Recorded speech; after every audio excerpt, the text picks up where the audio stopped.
साधक का लक्ष्य अगर सही हो तो वो लक्ष्य प्राप्त करने के लिए जो भी कठिनाई आती है उसको वो सहन करने के लिए तत्पर रहता है। केवल लक्ष्य हमारा सही होना चाहिए और मन में एक दुविधा नहीं होनी चाहिए।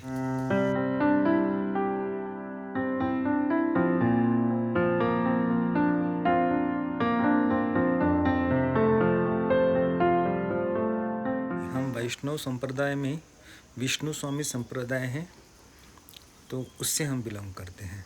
हम सभी धामों में भ्रमण किए हैं, मतलब यहाँ उत्तराखंड में हम 84-85 से पहले से हैं। तो यहाँ पर धामों में जाने के बाद धामों में तो भजन तो होता है, सुविधा भी होती है, लेकिन एकांत नहीं होता है।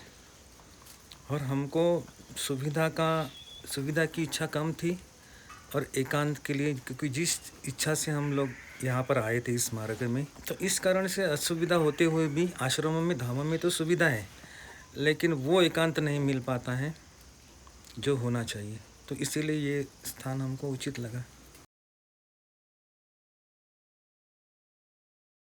ऐसा कि कोई भी किसी बात को हम नहीं जानते, इसीलिए वो असत्य है, इस पर हम विश्वास नहीं करते। हम नहीं भी जानते हैं, लेकिन ये सत्य हो सकता है। पहले महात्मा रहे हैं, जैसे जमीन से आसन उठता है तो वो सिद्धि है। अब वो हम नहीं कर पाते, इसीलिए वो सही नहीं है, ऐसे हम नहीं मानते। गंगोत्री में एक जापान के महात्मा आए थे, महात्मा ने गृहस्थ थे, तो उन्होंने हमको फ़ोटो दिखाए अपने। तो उनका भक्तों के साथ बैठे और उनका ज़मीन से आसन 3.5 फीट ऊपर उठाए, ऊपर है वो। तो लेकिन उनकी इच्छा ये थी कि अभी वो तो सिद्धि उनके पास है, तो उसके अलावा कोई गुप्त होना, अदृश्य होना, इस तरह की वो सिद्धियों के चक्कर में थे। तो आप जैसे तुम आया है यहाँ पर जानकारी के लिए, वैसे वो हमारे पास आए थे कि ऐसे कोई महात्मा अगर जानते हैं आप तो हमको बता दीजिए। तो सिद्धियाँ तो है, लेकिन अगर हम नहीं जा कर पाते इसीलिए वो सही नहीं है, इस तरह से हम ये नहीं करते।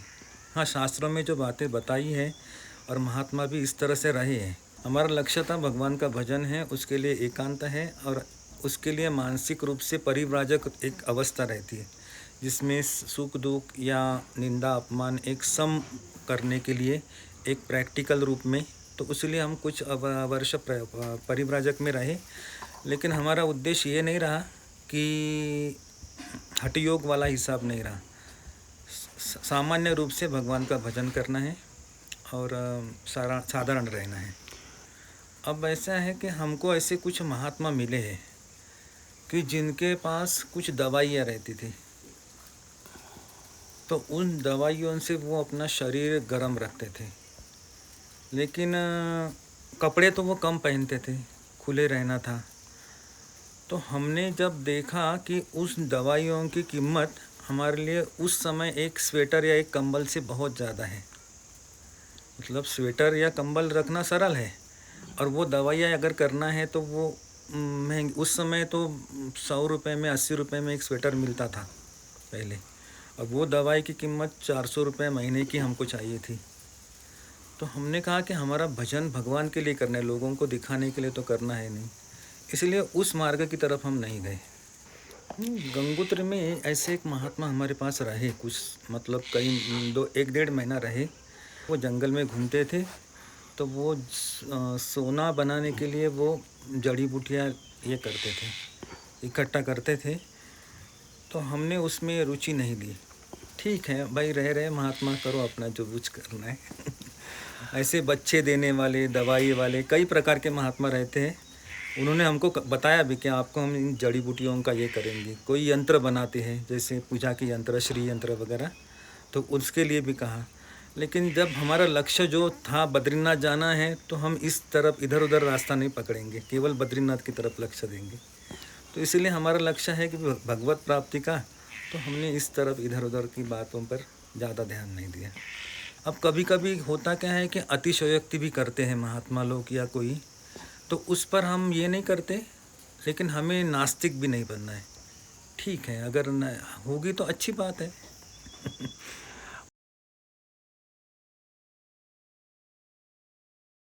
साधक के लिए अब उस समय जैसी मानसिक वृत्तियाँ थी, उससे आज के बच्चे और मानसिक रूप से विकसित हैं। तो उनके लिए तो सरलता से ध्यान के वगैरह शिविर लगते हैं, उसमें जा कर के अपने आंतरिक उन्नति के लिए प्रयत्न करना चाहिए। और केवल हमने साधना की बातें केवल सुनना नहीं है, जो कुछ हम सुनते हैं उसके साथ साथ जीवन में उतारना चाहिए। क्योंकि हम कहते तो हैं कि इस तरह से रहना चाहिए, इस तरह से नहीं, लेकिन केवल लोगों को समझाने के लिए, अपने जीवन में तो कुछ उतरता नहीं है। जैसे हम लोग यहाँ से रात के समय रास्ते में से तुम जा रहे हरिद्वार की तरफ, तो तुमको यहाँ से अगर लाइट ऑन करेगा तो तुमको हरिद्वार नहीं दिखाई देगा, लेकिन जहाँ तक दिखता है वहाँ तक जाओ, वहाँ से और आगे की बात दिखाई देगी। वहाँ से ऐसे करते करते तुम हरिद्वार पहुँचेगा। साधना में भी ऐसा ही है, जितना तुम्हें समझ में आता है उसको तुम जीवन में उतारो, तब वहाँ से और आगे की बात मालूम पड़ती है। ऐसे करते करते वो अपने लक्ष्य तक पहुँचता है। पहली बार नाभि से ओम नहीं निकलता है, पहले तो गले से निकलेगा, लेकिन आहिस्ता आहिस्ता जितना गहरा जाएगा तब तक वो नाभि तक आने के लिए उसको समय लगेगा। अब ये तो थोड़ा सा दूसरा मार्ग हो गया, क्योंकि यहाँ पर इस तरह के प्रश्न हमारे पास आते हैं। लेकिन हम क्या है कि संसार वास्तविक मिथ्या है और एक सत्य है, तो मिथ्या के बारे में हम चर्चा करना ही मिथ्या है, और सत्य के बारे में कोई चर्चा करे तब तो हम उसमें रुचि लेते हैं। और जितना हो सके अब संसार में जैसा भी रहना है पवित्रता से रहें, भगवान का भजन करें और ज़्यादा लोभ में न पड़े। धन एक प्रकार का, ये समझना चाहिए ना, एक बुद्धिमानी से समझता है व्यक्ति कि सब कुछ यही छोड़ने वाला है व्यक्ति, फिर भी वो दिन रात उसी में लगा रहता है। लेकिन जो भगवान का भजन है या अच्छे कर्म हैं वो हमारे साथ में जाएंगे, तो उसके लिए वो बहुत कम समय देता है। तो इसीलिए साधक को ऐसा चाहना है, करना चाहिए कि वो भगवान की तरफ ज़्यादा ध्यान दे। जो भी अपने गृहस्थ में रह करके भी, जैसे वो ट्रेन से जा रहे हैं अपने ऑफिस में, लेकिन जाते जाते वो ये कर सकता है हनुमान चालीसा का पाठ या कुछ मंत्र जाप। तो साधक को जितना हो सके उतना आध्यात्मिक मार्ग की तरफ बढ़ना चाहिए बस।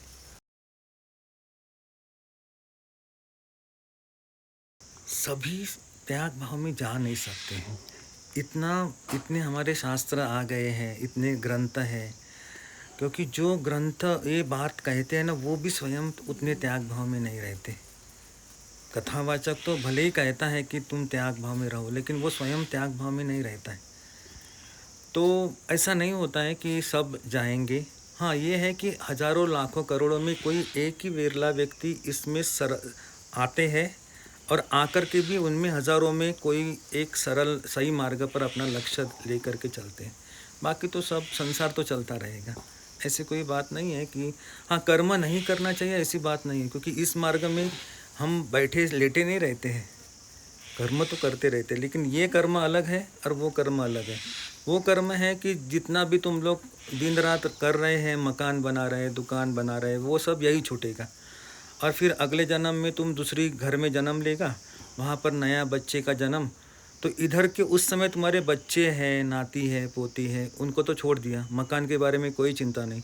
फिर वहाँ पर नया बच्चे की तरफ देखा, वो नए माता पिता हो गए, नए परिवार, नए सब, और फिर नया उसको अपना कहता है। इस तरह से वो चक्कर में कब तक खेलता रहेगा। जब ये ग्लानि हो जाती है कि मैं ये कब तक करता रहूँ, तब वो वास्तविक रूप से इस मार्ग में आता है। और नहीं तो फिर अब उसको यही रहता है कि हाँ मैं माने फलाना व्यक्ति हूँ, तो ये मेरी पत्नी है, ये मेरे बच्चे हैं, ये मेरा मकान है, और दिन रात वो इसी चक्करों में पिसता रहता है। फिर अगले जन्म में जाएगा, अगले जन्म में नए माता पिता, नए बच्चे, नई पत्नी, फिर उधर खेलता रहेगा। ऐसे खेल करते करते उसका जीवन चला जाता है। तो इसीलिए कहते हैं कि संसार मिथ्या, संसार से ये न करते हुए सत्य जो है उसकी तरफ हमें लगना चाहिए। नहीं, भगवान का भजन जो भी रूप में करे, वास्तविक जैसे पानी का कोई आकार नहीं होता, लेकिन पानी अगर लोटे में रखो तो लोटे के आकार का, ग्लास में रखो तो ग्लास के आकार का, वैसे भगवान का कोई आकार नहीं है। लेकिन अगर हम किसी भी एक रूप में उनको मानते हैं और उनको श्रद्धा से उनकी पूजा अर्चना करते हैं, क्योंकि हम भक्ति मार्ग के साधक हैं, तो हमें इसी मार्ग के बारे में तुम्हें बताएंगे। और लक्ष्य वो अपना एक ही रखना है कि मुझे वहाँ तक पहुँचना है, मुझे धन चाहिए, मेरे नौकरी चाहिए, इस सब कामना छोड़ करके केवल भगवान की प्राप्ति के लिए, तब उसको आगे का रास्ते के बारे में भी तुमने बताया था तुमको कि किस तरह से हमने आगे आगे बढ़ना है, वो रास्ता अपने आप मिलता जाएगा उनको। केवल यह है कि लक्ष्य सही होना चाहिए और रूप किसी भी भगवान के रूप से उन आराधना करे, वो ये नहीं है।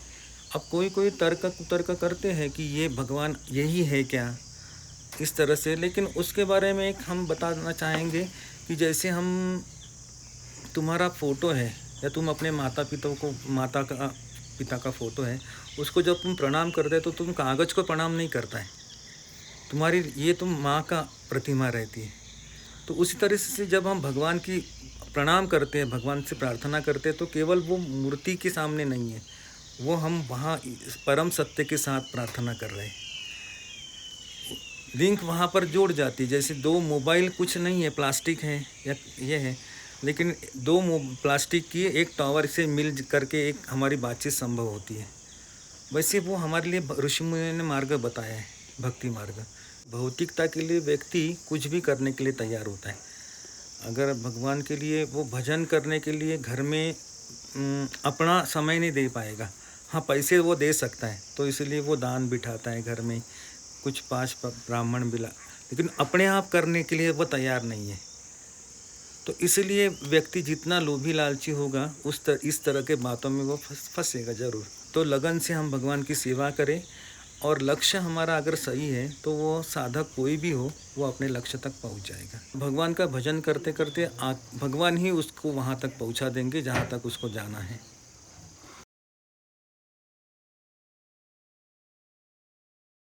नहीं, ये बात तो बिल्कुल सही है, क्योंकि हम गंगोत्री रहे तो वहाँ पर 2 युगोस्लाविया एक परिवार पति पत्नी थे, तो उन्होंने हमको यही प्रश्न पूछा था, क्योंकि उनको किसी ने बताया था कि इस जन्म में तो तुमको भगवान की प्राप्ति नहीं होगी, अगले इस जन्म में तो तुम भजन करते रहो, अगले जन्म में फिर तुम हिंदू बनोगे और तब तुमको भगवान की प्राप्ति होगी। तो उन्होंने भी यही प्रश्न, वो माता थी, उन्होंने कि अगर हमको संस्कृत नहीं आएगी तो भगवान हमारी बात नहीं सुनेंगे। अब उस समय हम उतने परिपक्व भी नहीं थे, कम उम्र थे, और हमने उनको 2 दिन का, हमने कहा 2 दिन के बाद आ जाओ हम।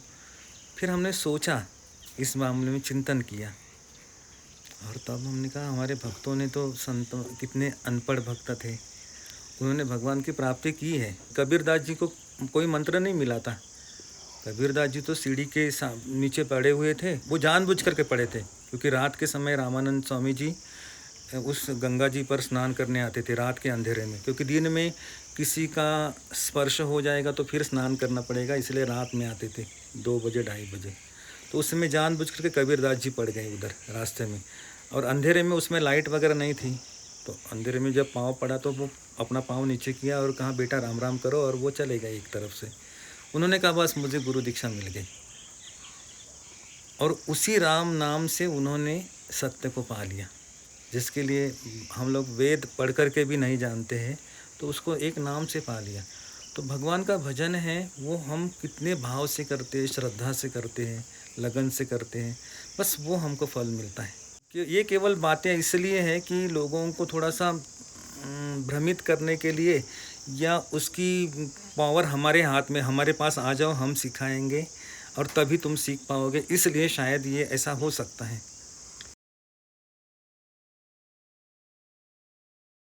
इस मामले में हम विश्लेषण नहीं करेंगे, केवल हम शास्त्र की बातों में इतना कहेंगे कि शास्त्र हमें जो कुछ बताते हैं उसका हमें अगर नुकसान नहीं है तो उसको पालन हमें करना चाहिए। अगर वैष्णव है तो विष्णु की माला, तुलसी के मंत्र माला से तुलसी वैष्णव मंत्र करते हैं, शिव जी के हैं तो शिव जी रुद्राक्ष के मंत्र से, इससे माला से करते हैं, देवी के भक्त रक्त चंदन से करते हैं, तो करो। लेकिन ये है कि हमने मुख्य बात तो बता दी कि लक्ष्य अपना सही रखो, बाकी इन चीज़ों का महत्व है भी, और समय के बाद जैसे बच्चा जब चलता है ना, तो उसको दीवार के सहारे का महत्व है, हाथ में लट्ठी या कुछ लेकिन एक बार चलना चालू किया तो उसका महत्व कम हो जाता है, नहीं के बराबर है। तो वैसे माला इसलिए है क्योंकि माला के साथ कभी कभी मन भटक भी जाता है, लेकिन मंत्र जाप चलता रहता है। अगर बिना माला से अगर मंत्र जाप करोगे तो मन भटक गया, मंत्र जाप छूट गया। तो इस कारण से शायद बता दिया होगा। इतना ही महत्व हम इसका मानते हैं। पहले एक बात थी कि मंदिरों में क्या था कि मंदिरों में पूजा अर्चना या पूजा पाठ वगैरह होता है, तो वहाँ पर एक दैवी शक्तियों का वातावरण ऐसा होता है, और घर में राग द्वेष, बाज़ार में अलग चीज़, तो उसलिए मानसिक अवस्था हमारी अलग होती है, क्योंकि वायुमंडल में दैवी शक्तियाँ और आसुरी शक्तियाँ दोनों हैं। तो हमें ऐसी जगह पर मंदिर में जाओ तो मन हमारा थोड़ा शांत होता है। तो जितने जितने धाम क्षेत्र है वहाँ पर पहले यात्रा के हिसाब से ही पवित्र लोग आते थे, और वहाँ पर पवित्रता से, घर में भले वो गलत हो, लेकिन यात्रा में हम तीर्थ यात्रा में हैं तो हम शराब नहीं पिएंगे, लड़ाई नहीं करेंगे, गाली गलौज नहीं, इस तरह से रहता था। तो इस कारण से वहाँ पर ऊर्जा ज़्यादा रहती है, पाप कर्म कम होते हैं। तो इसीलिए इनका महत्व पहले बताया है। अभी तो ये हो गया कि ये केवल पिकनिक जैसे हो गए, यात्रा भी पिकनिक हो गई, क्योंकि सरल हो गया। पहले पैदल लोग आते थे तो उसमें कितने कष्ट होते थे।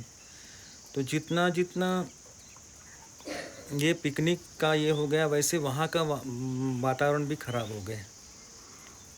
तो साधक के लिए हम इतना ही कहेंगे कि जहाँ पर भी रहो वहाँ का वातावरण तुम अपने लिए एक कमरा बना दो, वहाँ पर केवल पूजा अर्चना यही होगा। तो वहाँ का तुम्हारे लिए तुमने उस वहाँ का वातावरण पावरफुल बना दिया, वो साधक के हाथ में।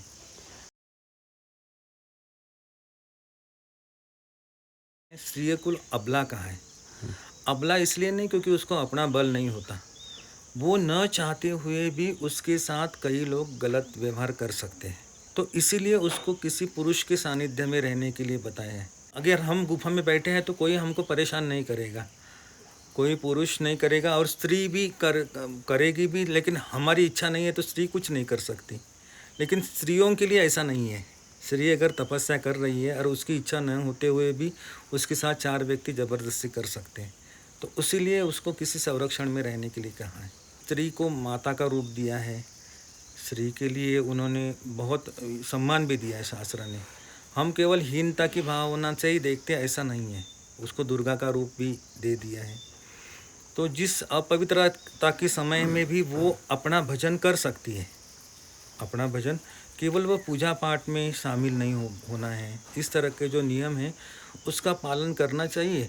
अब वो क्यों करना चाहिए, क्योंकि अभी हम बचपन में इस मार्ग में आए, इसलिए हमें उसके बारे में ज़्यादा जानकारी है नहीं। हाँ, केवल ये है मालूम है कि बचपन में, क्योंकि हम लोग भी बचपन में उस समय माता अलग रहती थी। कभी हमने बचपन में जाना था तो हम लोगों को उठा करके बाथरूम में ले जा करके पानी डालते थे, स्नान करवाते थे, क्योंकि टच नहीं करना है उतने दिन।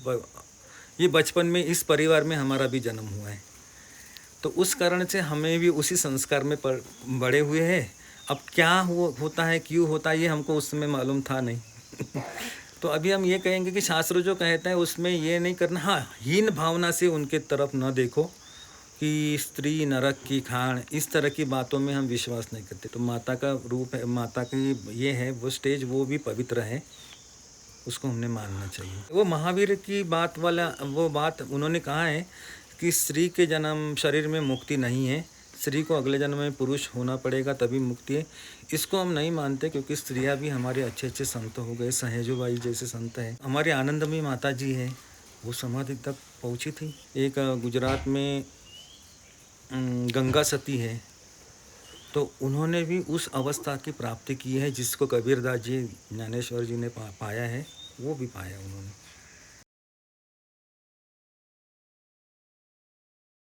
पढ़ने से भक्ति नहीं आएगी, भक्ति तो प्रैक्टिकल है। तो तुम्हारा भगवान के साथ कितना आंतरिक प्रेम, जो मीराबाई का था, संतों का था, तो वो होना चाहिए। और पढ़ने से हमारे पास केवल ज्ञान आता है, शब्द आता है, भक्ति शब्द भक्ति नहीं है। वो ज्ञान हमारा नहीं होता है, वो शब्दों का ज्ञान होता है। अब तुमको ये नहीं मालूम, तुमको किसी दूसरे ने बताया और तुम उसको मान रहे, लेकिन ये वास्तविक ज्ञान अपना होना चाहिए कि अपने आप में तुम समझो, अपने आप में निकलो, तब तुमको मालूम पड़ेगा। जैसे तुम इस इधर आया है ना, अब इधर कोटी से भी रास्ता है, बूढ़ा केदार से है, इधर आगर से चिमाडोली होकर आता है, एक मेड से आता है, इधर बेलक से भी रास्ता आता है। और जो जिस रास्ते से गया बोले वो क्या कहेगा तुमको, नहीं नहीं वो रास्ता मेड मरवाड़ी वाला गलत है, वो बेलक वाला ही सही है। हालांकि रास्ते सब सही है, जब तुम ऊपर आएगा तो तुमको मालूम पड़ेगा कि ये भी इधर ही पहुंचता है, ये भी इधर ही पहुंचता है। बस साधना में भी इस तरह से है, चाहे तुम शिव जी की उपासना करो, चाहे विष्णु की उपासना, हाँ वहाँ तक पहुँचो। हम क्या करते हैं, भक्ति नहीं करते हम लोग, मतलब अपने काम के लिए जिसने बताया, अभी तुमको किसी ने कहा ना शिव जी के मंदिर में जाकर के तुम्हारा काम हो जाएगा, और कुछ समय के बाद तुमको कहा कि नहीं नहीं इससे ज़्यादा ठीक देवी है वो उधर की, और तुमने छोड़ दिया शिव जी को और देवी के पीछे पड़ गए। शिव जी का ना तुम शिव जी का भक्त है ना देवी का भक्त है, तुम केवल अपने काम का भक्त है। तो जो हमारा काम करेगा उसको हम मानेंगे, वो भक्ति नहीं है, वो स्वार्थ है। भक्ति भगवान को उसको कहते हैं कि चाहे हमको कोई कुछ न मिले, बस हम अपने भगवान प्रभु के चरण छोड़ेंगे नहीं। उसको भक्ति कहते हैं। तो ठीक है, सभी मार्ग अपने अपने जगह पर है, लेकिन जो तुमको वहाँ तक पहुँचा है वो मार्ग सही है। क्योंकि हम लोग कहते हैं ना कि माया से हमको दूर हटाए भगवान, और हम क्या करते हैं, भगवान का भजन करके भगवान से माया मांगते हैं कि हमको धन चाहिए। तो माया से हटाने के बजाय हम माया में पढ़ना चाहते हैं। तो इसीलिए माया में पढ़ाने वाला कोई भी मार्ग सही नहीं है, और माया से बाहर निकालने वाला कोई भी मार्ग हो सही है। स्वार्थ के लिए जब तक हमारा कोई काम होता है तब तक हम श्रद्धा रखेंगे, और काम नहीं होगा तो श्रद्धा नहीं रखेंगे। ये सभी में चलता है। जो सही बातें हैं वो हर समय सही रहती है। मतलब हमने जो चर्चा की तुमसे, वो किसी भी हालत में तुम हमारी बातों को खंडन नहीं कर पाता, जो सत्य है वो। और जो कभी तुमने कहा कि कभी काम हो गया कभी नहीं हो गया, तो वो समय के अनुसार बदलता रहता है। संसार ही परिवर्तनशील है, तो संसार के साथ तुम्हारी ज़रूरतें भी परिवर्तनशील हैं, तो वो चलता रहता है। अब श्रद्धा रखना या नहीं श्रद्धा रखना, तो वो श्रद्धा उस व्यक्ति पर नहीं है, मुख्य श्रद्धा अपने आप पर ही है, हमारे मतलब पर है, स्वार्थ पर है।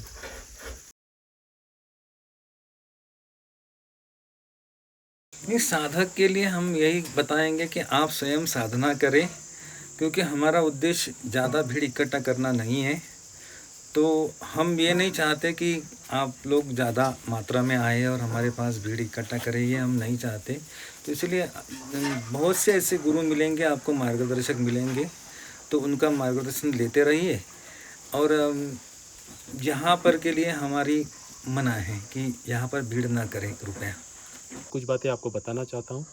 ये यहाँ पे 1999 में आए थे। नीचे जो मैंने आपको कुछ समय पहले ताल बताया, वहाँ पे ही वो तब 3-3.5 वर्ष कर रहे थे ओपन में। फिर गांव वालों ने उनकी श्रद्धा तपस्या से प्रेरित हो उनके लिए ये कुटिया बनाई, जहाँ अभी आज रहने का हमें सौभाग्य मिला। यही अनुरोध करूँगा कि यदि आपको स्वामी जी को मिलने की तीव्र इच्छा हो तो कृपया यहाँ ना आए। मैं डिस्क्रिप्शन में बिश साहब है यहाँ के जो पूर्व प्रधान हैं, उनका मैं आपको कांटेक्ट दे दूँगा, आप उनसे संपर्क करें। और यदि उनकी इच्छा हो और सब यदि आपके योग हो तो आप यहाँ पे अवश्य आ सकते हैं। धन्यवाद।